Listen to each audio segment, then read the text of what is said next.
I actually went through a pretty deep and dark addiction.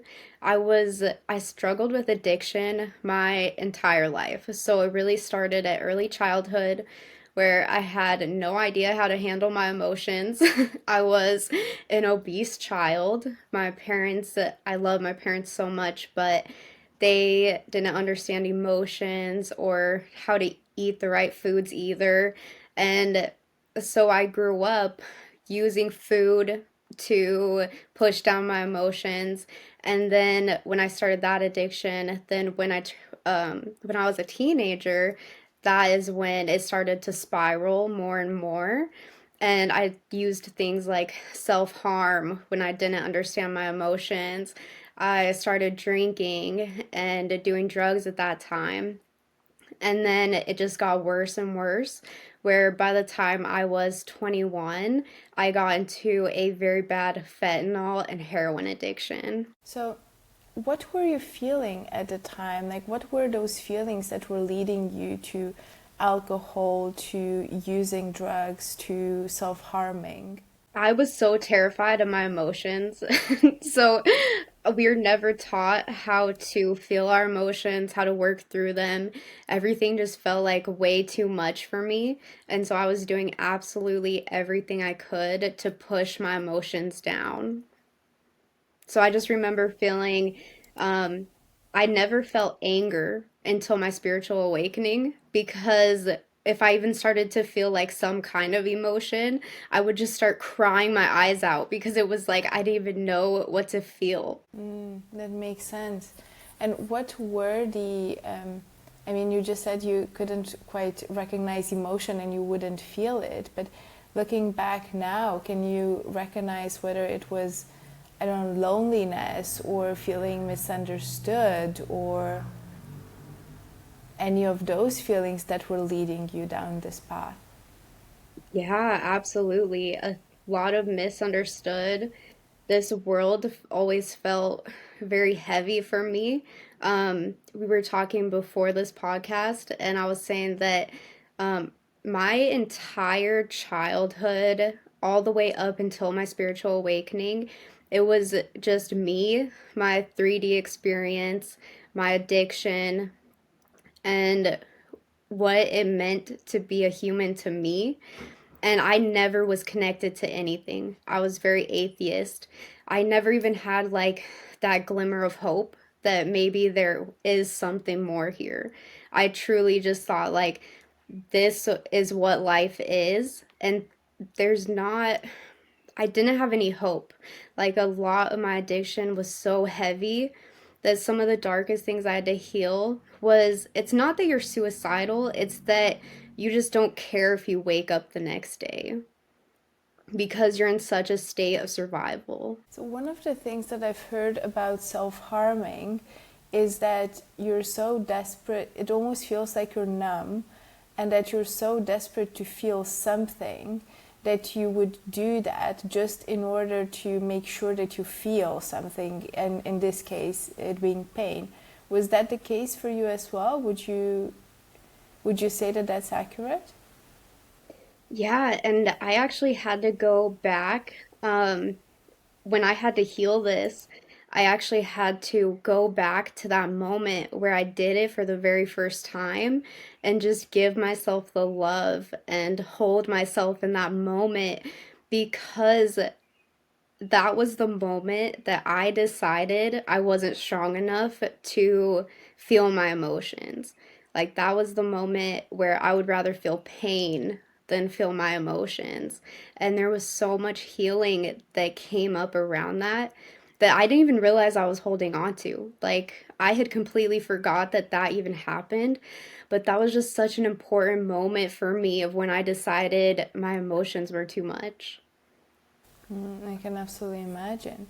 So tell me what happened during your spiritual awakening. So I was a heroin and fentanyl addict for about 8 years. Me and my boyfriend had this incredible opportunity to move to New York City to completely change our environment. That is where I started tapering off of methadone. I was finally able to stop using heroin and fentanyl, I stabilized myself on methadone. And that's when I started meditating. I started using Joe Dispenza's work. I love Joe Dispenza. I think that he's just this beautiful gift to this world. I started just doing like 15-minute meditations every day. And I would start to notice that my triggers wouldn't be as bad, or I was just a little bit happier than the day before. So I started tapering myself off of methadone. For anybody that doesn't know what that is the maintenance prescription drug that they use to get you off of opiates. But it's actually called methadone maintenance. So when you go into these programs, they help you taper down, but they don't actually help you get off of it. I really had to like take my own healing by the reins at that point and be like, this is not how I want my life to be. I had to make that decision that was greater than myself to start to heal these things.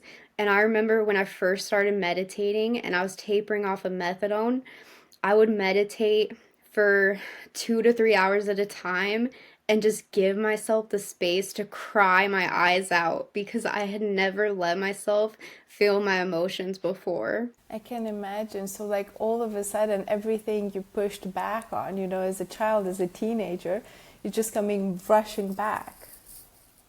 Yeah, it was very overwhelming, but looking back on it, it's so beautiful because I would taper myself off of methadone more and more. I would meditate more and more.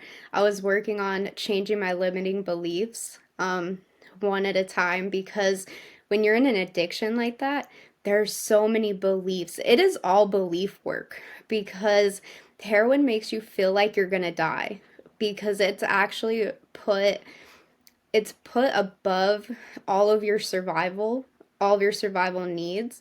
So to you, opiates is more important than food. It's more important than shelter.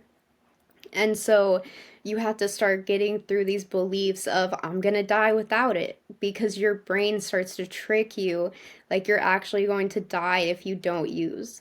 So it's a lot of belief work, a lot of changing one belief at a time. And then I was also coming up with this, my addiction to food came back to the surface, and I gained 60 pounds when I started getting off of methadone. I mean, I can imagine, right? Because, like, you almost like replace one addiction with the other.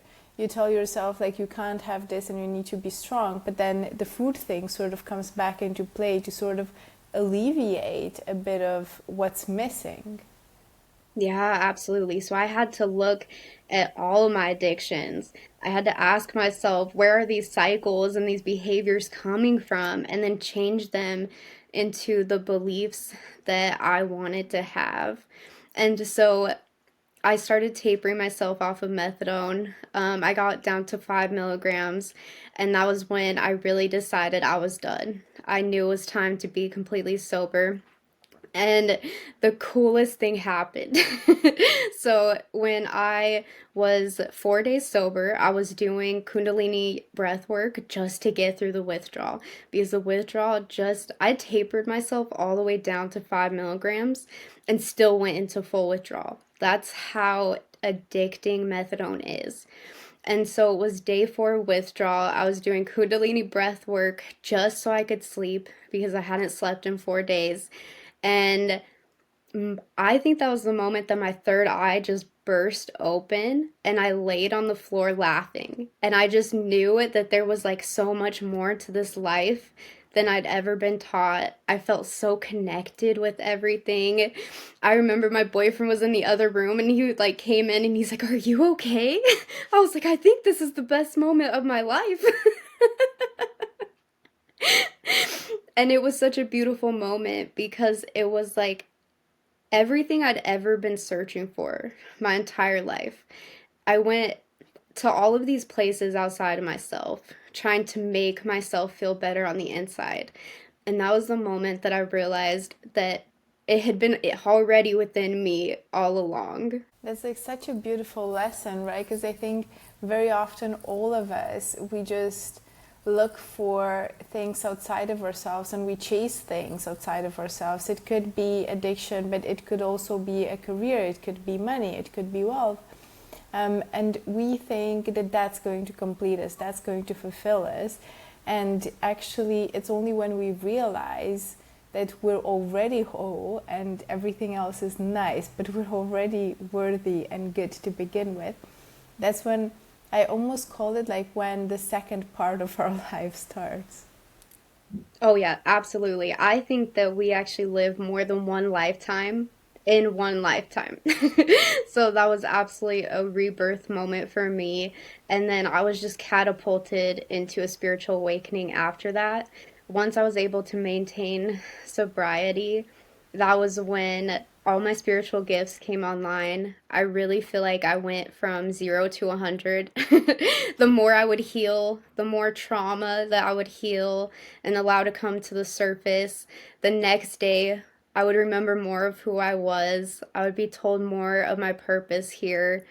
Um, just facing that trauma is what allowed me to be here now, to see my path, and I feel so fulfilled now. And life is so much more magical than I ever could have imagined. And that's what I want people to see.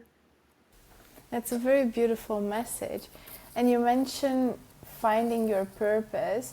And I was curious if you want to share what your purpose is, but also if in the lessons that you've learned since, if you've learned why you've had to go through the addiction and why you've had to go through, because I mean, the process of getting sober is a damn hard process, to be honest. So, did you learn why you've had to go through that and experience it?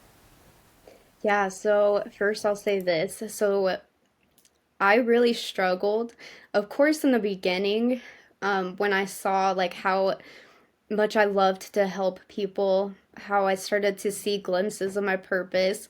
I was, I would always ask my higher self, I was like, I could have just woken up a little bit sooner. I would have had the addiction. I could have helped so many more people if I'd woken up just a little bit sooner, because I think it's just human nature where we like to think about like the what ifs, and it's hard for us to live in the present moment.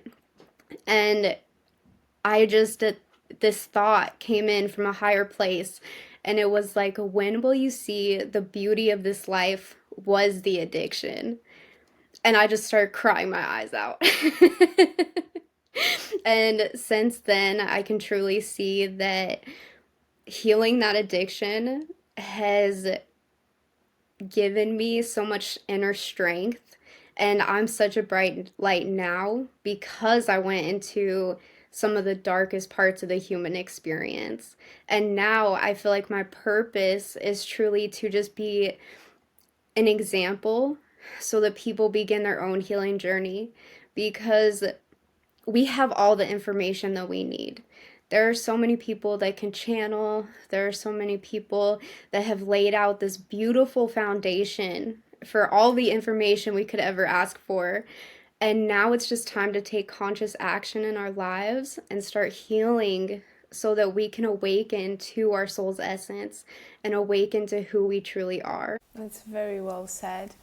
And I'm wondering, because there's so many people, you know, going through what you went through, if you had a message for, if you were to meet, say, the Ceirra of a few years back, you know, that was in the midst of addiction, just maybe wanted to get out of it, but didn't quite know how to do that, what to even look for to get out of it, what would you say to that girl?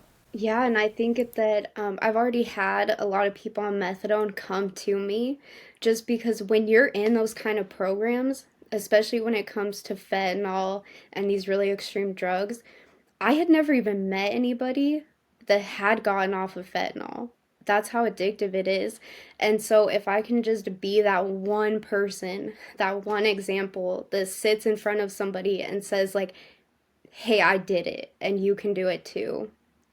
Look, you are strong enough to get through it. I promise you.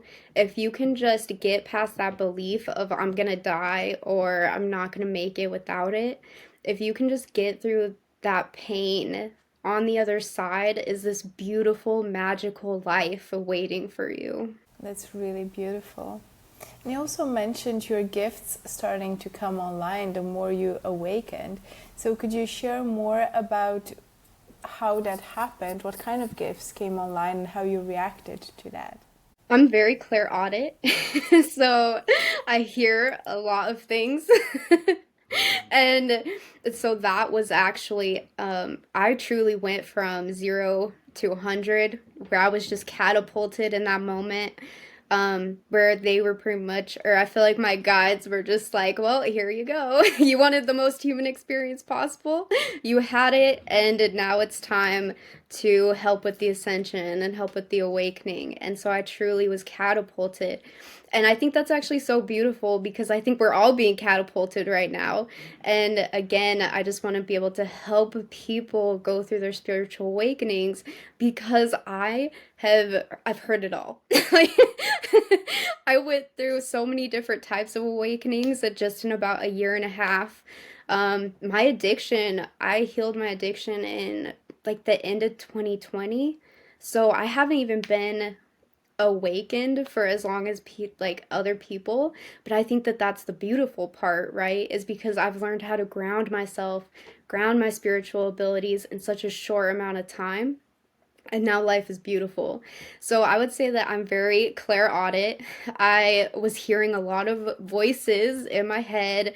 um I worked at a hospital after sobriety, or after I had gone off methadone, when these things were coming online, and I would see entities in the hospital, and it was terrifying for me because I had no idea how to handle them. I remember one time I saw one attached to a lady in the hospital, and my eyes were like and I just grabbed my backpack and went home.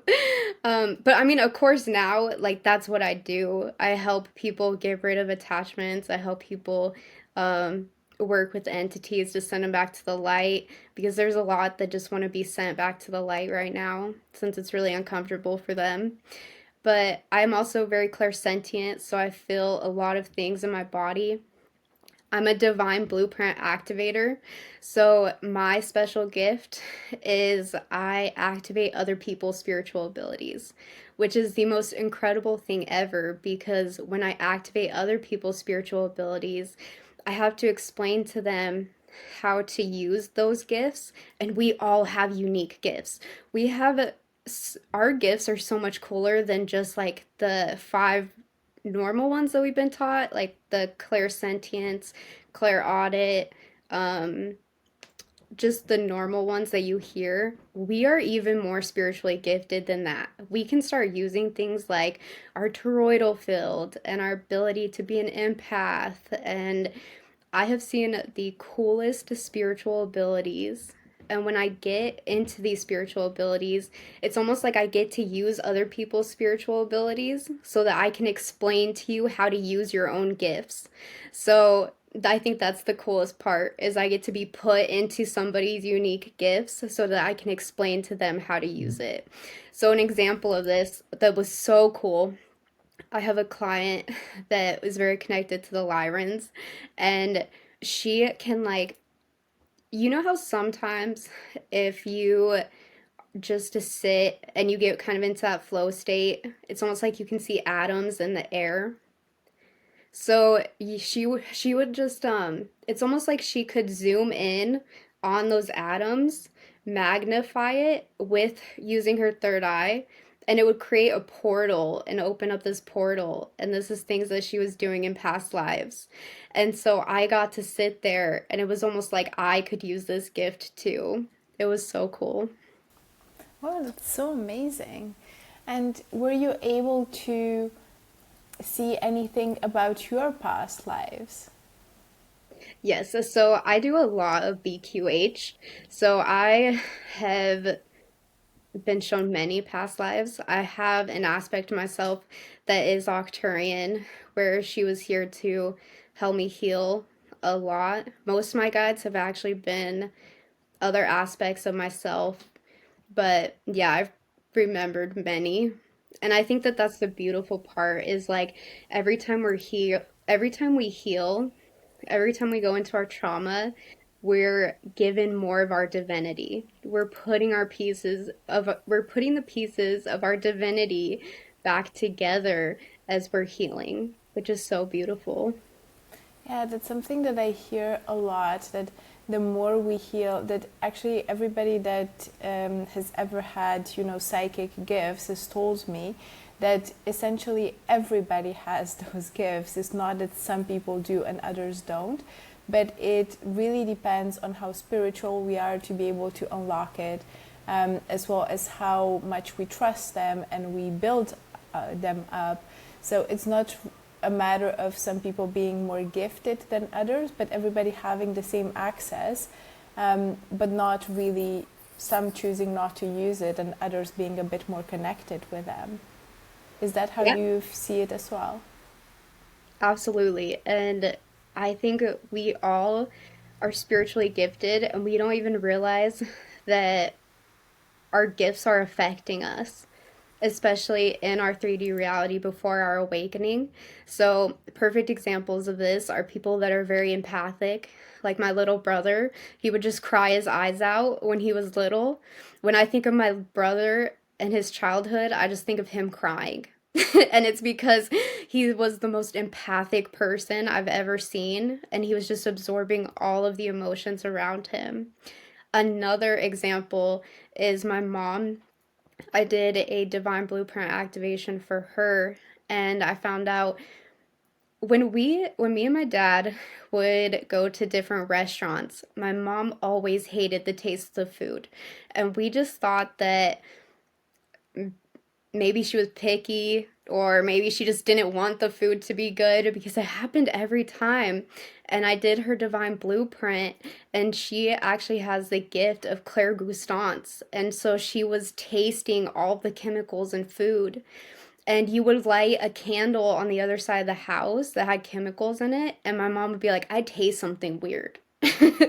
So we all have these spiritual gifts. It's just that we don't realize that we're using them. Like everybody's had that aha moment where that was your claircognizance.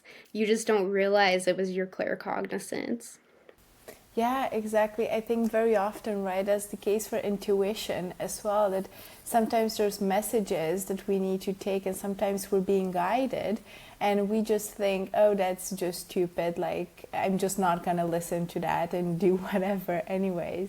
So, but I do feel with intuition, at least, the more you trust it and the more you use it, it's almost like a muscle that becomes a bit stronger and you learn how to lean on it. And at least for me, it's become easier to recognize what's my intuition, or maybe what I call being guided, as opposed to what's my fear self saying.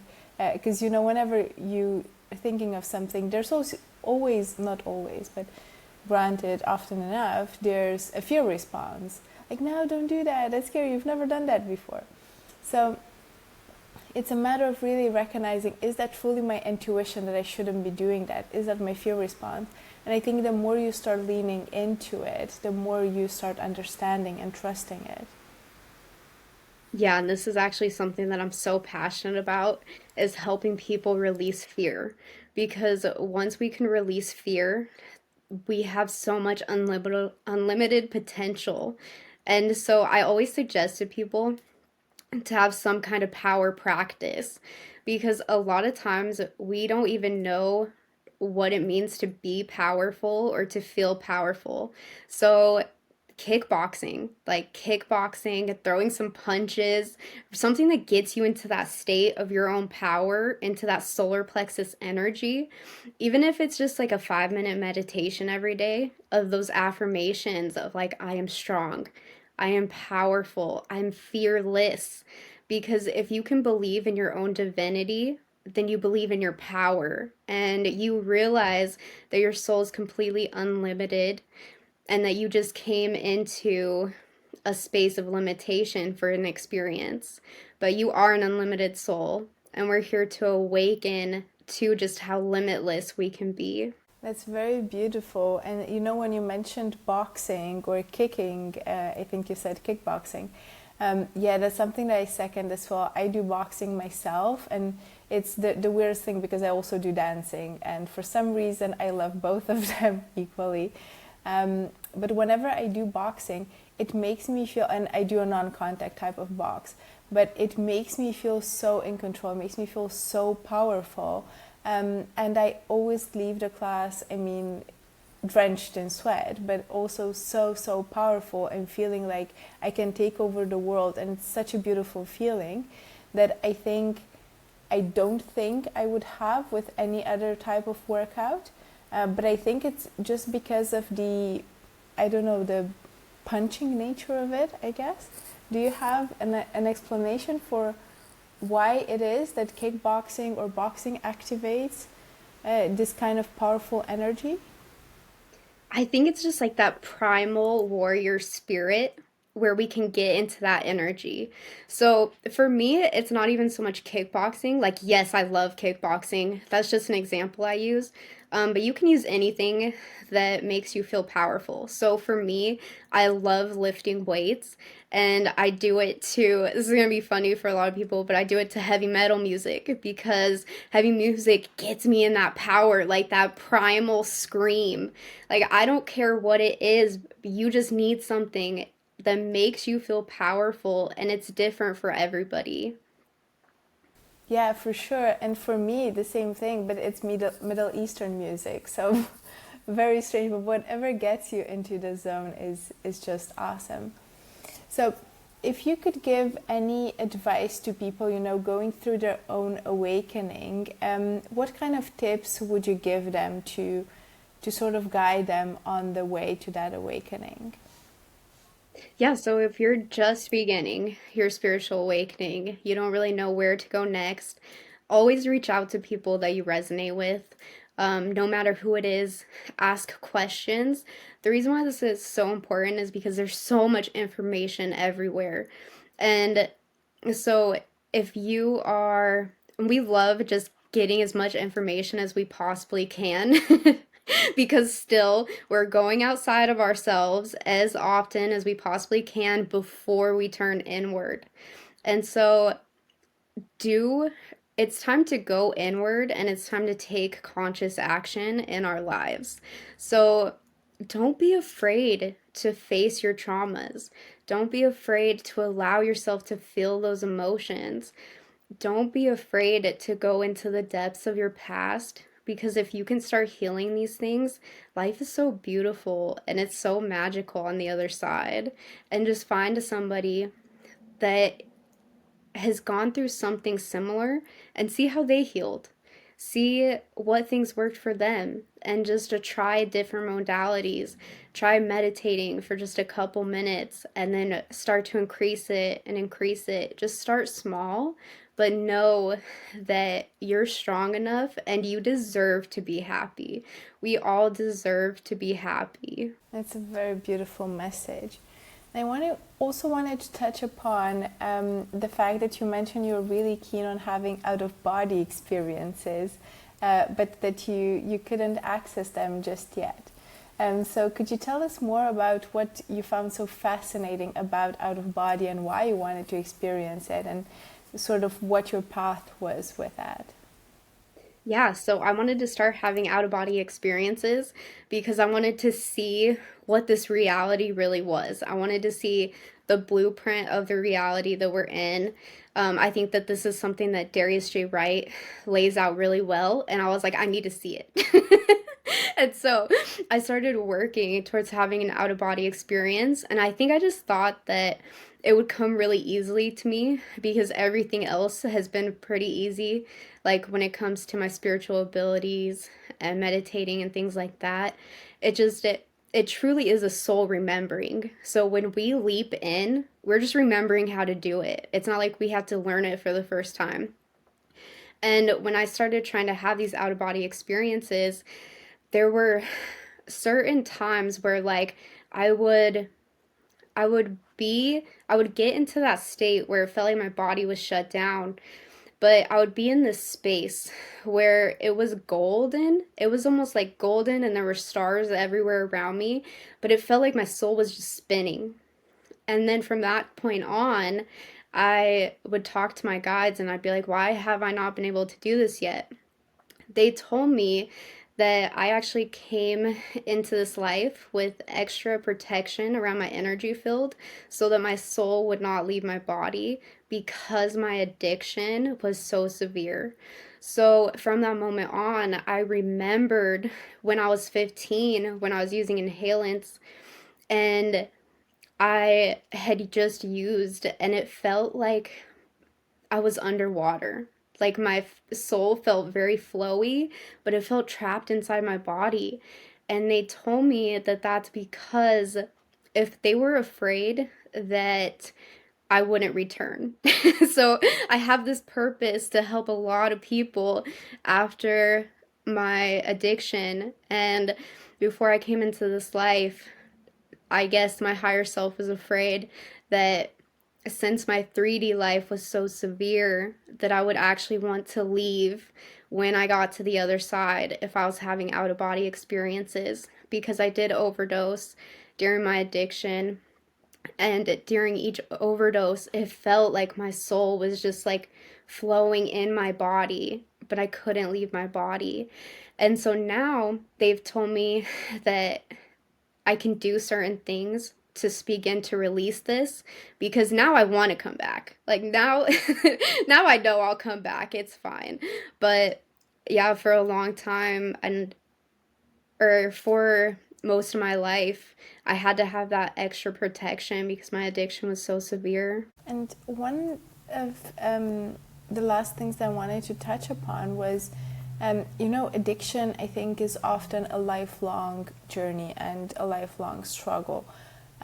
So it's something that you can sort of get control within your control, like at some point in your life, but you sort of have to go through it every other day. So do you still find yourself ever, because you mentioned alcohol as well, and you mentioned eating, and I was reading somewhere about eating, and I'll have to say, like, I'm really good at eating my emotions as well, so I completely understand that one.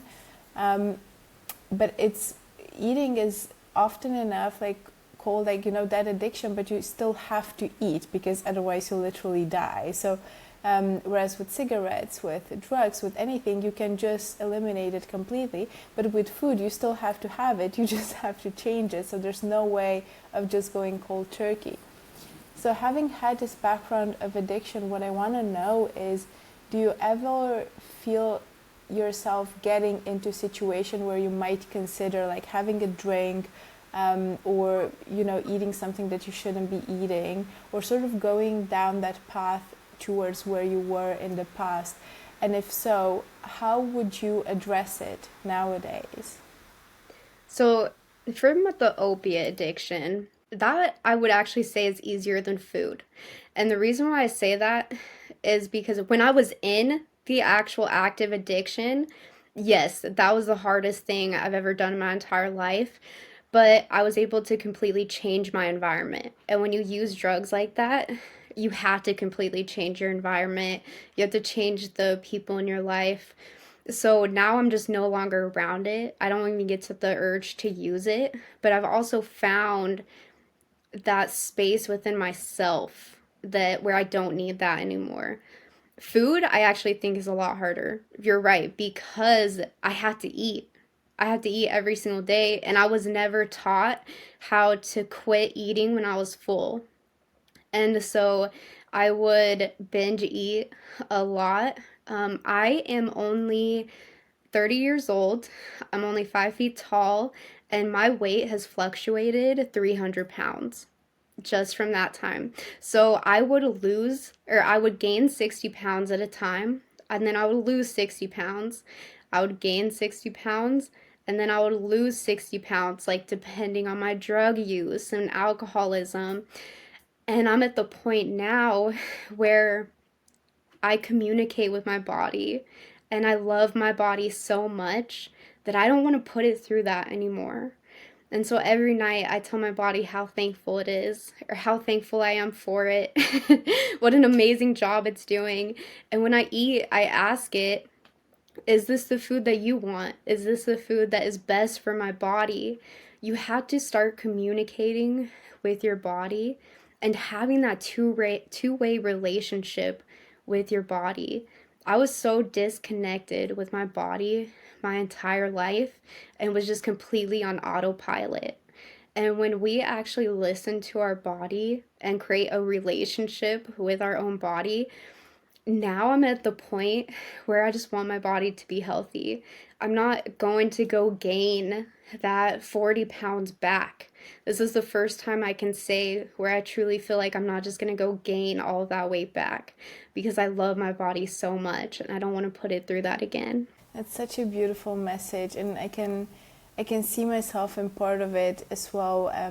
Having grown up with just a different body image, and I think realizing when I was older, the age that I'm now, a couple of years back, that it's very often that I also think we're a bit taught to hate things about our bodies, and to look at our bodies almost like like a light suggestion, and then you say, oh, this could be different, that could be that, like I'd rather have this like that. And it's almost like encouraging, feeling bad about certain things. And whenever I find myself getting into that sort of headspace, again, what I do is I just start thinking about all of the things that my body does, like breathing, like seeing, like hearing, having two legs and walking. So now when I dread going to the gym, I just think how grateful I am that I get to go to the gym, because there's so many people that probably aren't able to. They either wouldn't have the time or they wouldn't have the legs. So instead of complaining that I have to get a workout in, I think of it like, how awesome is it that this body can do that? And it's a complete game changer. It's been a complete game changer for me.